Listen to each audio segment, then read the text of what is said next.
રાજકોટના ઉપલેટામાં પણ અસામાજિક તત્વો બેફામ હોવાનો વધુ એક કિસ્સો સામે આવ્યો। જિલ્લાના ઉપલેટામાં મકી હાજી અદ્રેમાન શિવાણી નામના યુવક પર બાઇક પર આવેલા 3 શખ્સોએ જીવલેણ હુમલો કર્યો।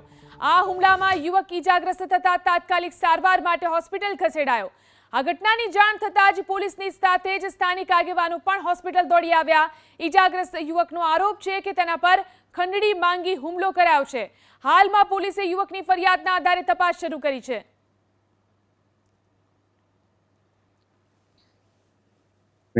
મારા ઉપર હુમલો અત્યારે થયેલો છે। દાદુ મિયાના અને 2 જણા હતા।